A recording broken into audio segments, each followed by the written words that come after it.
और दीपक जी के साथ मैं शुरुआत करने जा रही हूँ। दीपक जी, दिल्ली में इलेक्शंस है और इलेक्शन अपने उबाल पर है, उफान पर है। बीजेपी, आम आदमी पार्टी दोनों एक दूसरे को कड़ी टक्कर दे रहे हैं, लेकिन जो तिलक नगर विधानसभा के हालात मैंने दिखाए वो आम आदमी पार्टी के दावों से परे हैं। इस पर सबसे पहला जवाब लेना चाहूंगी कि इतने कूड़ेदान हैं तिलक नगर विधानसभा में, जहां कूड़ा सिर्फ सड़कों पर पड़ा है, जो बताता है कि आम आदमी पार्टी के दावे पूरी तरीके से खोखले हैं।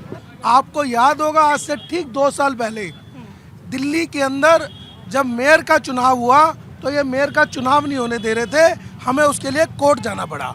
उसके बाद अब तक जो है वो स्टैंडिंग कमेटी नहीं बन पाई। इस कूड़े को उठाने की जिम्मेवारी A to Z कंपनी की है। उस A to Z कंपनी को, जिसको पिछली बार अवार्ड दिया था साफ सफाई के लिए, इस बार हम उनको पानी पी के गालियां दे रहे हैं। हमने इतने लेटर लिख दिए, इतनी उन पर कार्रवाई की बात कर दी, क्योंकि स्टैंडिंग कमेटी नहीं है, उस वजह से दिक्कत आ रही है। लेकिन पहले से मैं मानता हूं कि जो कूड़े के हालात है हमारे, अब वो बेटर हुए हैं।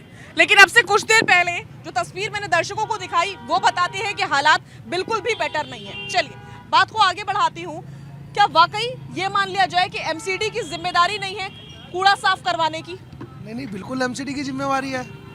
आप देखो, हर एक आपने कंपनी के ऊपर डाल दिया, एमसीडी का जिक्र भी नहीं किया। नहीं, तो वो कंपनी को ठेका दिया हुआ ना, काम तो कंपनी ने करना है।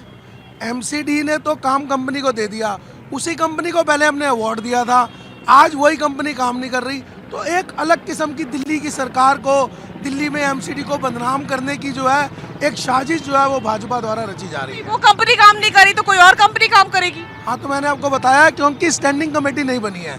जब तक स्टैंडिंग कमेटी नहीं बनी, जितने भी एमसीडी से जो प्रस्ताव पास होते हैं 5 करोड़ के ऊपर के, वो स्टैंडिंग कमेटी पास करती है।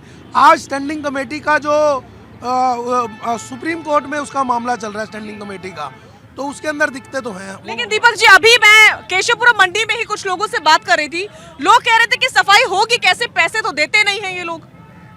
किसको पैसे नहीं देते? कर्मचारियों को पैसे नहीं देते। कर्मचारियों से पूछो, आज की डेट में तो बल्कि पहली बार ऐसा एमसीडी के अंदर हुआ है कि कर्मचारियों को अभी दिवाली के ऊपर हमने जो है 1 तारीख से पहले उनके अकाउंट में पैसे आ गए थे, और पूरे जो है वो पहले हफ्ते में उनके पास पैसे पहुंच रहे हैं सब कर्मचारियों के पास। ठीक है स्वाति जी, कर्मचारियों के पास पैसे पहुंच रहे हैं, तो फिर दिल्ली से कूड़ा साफ क्यों नहीं हो रहा है? बेचारे दिल्ली वासी कूड़े में क्यों जी रहे हैं?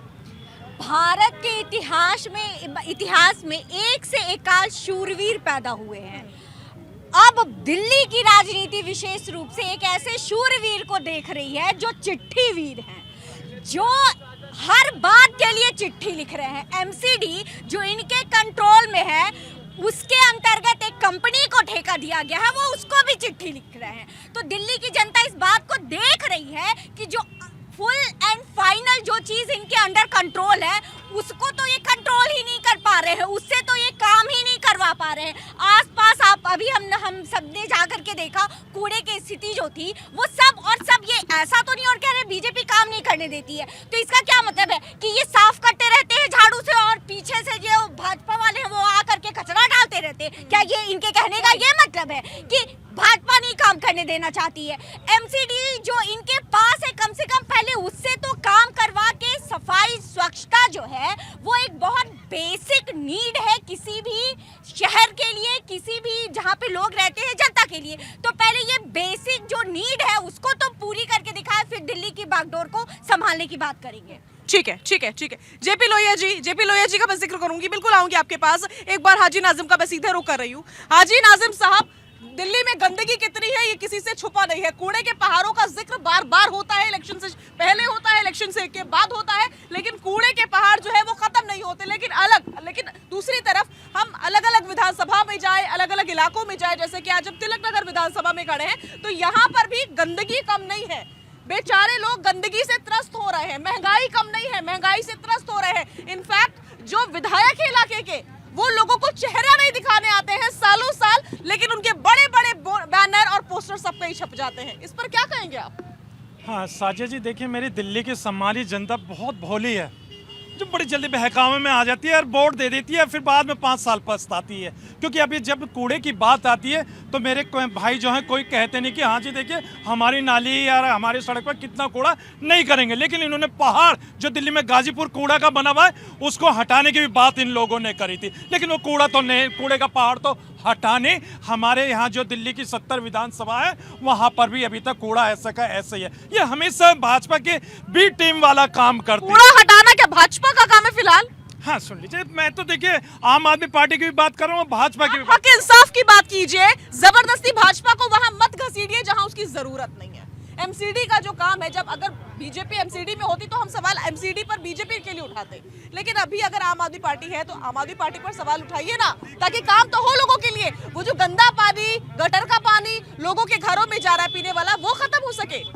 हाँ साजिद जी, देखिए अभी मैंने भाजपा का जिक्र नहीं करा। देखिए जिस तरीके से यहाँ दिल्ली को पूरी दुनिया ये मानती है कि हाँ भारत का दिल है, लेकिन आज दिल्ली के हालात देखो, जहां हम खड़े वहां देख लीजिए सड़कों पे कितना कूड़ा पड़ा हुआ है, कितनी गंदगी है। ये आम आदमी पार्टी की नाकामी है और वो जनता मेरी बेचारी भोली वाली है, क्योंकि ये बार बार 2100 की बात कर देते हैं, महिलाओं को फेवर में ले लेते हैं और फ्री बीज वाली बात करते हैं। मैं ये कहता हूँ आप फ्री बीज मत दीजिए। आप जो हमारी अपनी दिल्ली की सम्मानित जनता, भाई आप उनको शुद्ध पानी दे दीजिए। देखिए पीस पार्टी जब आएगी सत्ता के अंदर मिनरल वाटर देगी, किसी को भी प्रदूषित पानी नहीं देगी, और जो हमारी यमुना है जो बिल्कुल गंदी है उसको भी साफ करेगी। इनकी तरह ये नहीं कहेगी जी हाँ जी देख लीजिए हम गाजीपुर का कूड़े का पहाड़ हटा देंगे, गंदगी खत्म कर देंगे। एक बार जनता से बात करते हैं, जनता से बात करते हैं। आप लोग इसी इलाके के हैं? आ जाइए, आगे आ जाइए, आगे आ जाइए। ये बताइए कि इलाके के विधायक को आखिरी बार कब देखा था? अभी देखा है, कब देखा है? रोज आप दीदार करते हैं, कहाँ करते हैं ऐसा दीदार जो हम नहीं कर पाते? हमारा जनरल सिंह ने इतनी सफाई करी है, तिलक नगर में आके देखो सारा काम करवा रहे हैं। अभी थोड़ी देर पहले मैंने एक रिपोर्ट चलाई है, 3 कूड़ेदान है पिछली सड़क पर, सारा का सारा कूड़ा बाहर पड़ा है। कहाँ की सफाई का बात कर रहे हो? तो जेसीबी लगी हुई है, चंदेला जी भी तो खुद ट्रैक्टर चलाते हैं हमारे सामने। तिलक नगर विधानसभा के विधायक कौन है पता है? जनरल सिंह है हमारे। फिर चंदेला की बात काहे कर रहे हो? सारे हमारे चुकंडी में भी तो आ जाते हैं। अच्छा चलो ठीक है, जरा सा जानकारी का अभाव है, कोई बात नहीं। आप क्या कहना चाह रहे हैं? कूड़ेदान भरे हुए हैं। बीजेपी जाने से पहले अपने ज्यादातर कूड़ेदान अमूल को बेच के चली गई है। कूड़ेदान तो कम होने थे, अब वहाँ भी बोलिए कुछ। सब कूड़ेदान उसने पहले बेचे क्यों हैं अमूल को जाने से पहले, अपना पैसा प्राइवेट ले लिया। हम ये कह रहे हैं कूड़ेदानों के बाहर सड़कों तक ढेर लगा हुआ है। कूड़ेदान ही बंद कर दिए, अमूल को बेच दिया। अमूल के दूध के डिपो खुल गए। पिछली सड़क पर जो 3 कूड़ेदान है और कूड़ा बाहर पड़ा है, उसका क्या? ऑन द होल की बात कर रहा हूँ। ऑन द होल ज्यादातर कूड़ेदान आपको अमूल के नजर आएंगे, लाल निशान, लाल, वो उसके पैसे इन्होंने पहले अपनी जेब में डाल दिए थे। आप क्या कहते हैं? आएगा मोदी ही, चाहे जो कर लो, आएगा मोदी। दिल्ली में मोदी जी आ जाएंगे? दिल्ली में जब केंद्र में है तो दिल्ली में आना कौन सी बड़ी बात है? बोलिए। आप कह रहे हो कि तिलक नगर का विधायक हमें दिखता नहीं है। एक मिनट सुनिए, हम पूछ रहे हैं आपसे, दिखता है? नहीं, आपने सवाल किया, आपने कहा कि तिलक नगर के विधायक दिखते नहीं है। आप हमारे साथ चलिए, जब चाहे तब आप उनकी मुलाकात हो जाती है। उनके ऑफिस जाकर ऑफिस में मुलाकात हो जाती है? बिल्कुल होती है जी। हमारे घर पर नहीं आते क्या लोगों के? महीना में 15 दिन में राउंड भी मारते हैं हमारे विधायक जी। ये शाहपुरा गुरु नानक नगर में मेरा घर है, मैं आपको हकीकत बात बता रहा हूँ। और पानी बढ़िया आ रहा है, हमारे यहाँ सब चीज की सुविधा है। केजरीवाल जैसा कोई नेता है ही नहीं दिल्ली में। नहीं है, वाकई नहीं है, बिल्कुल सही है। ठीक है।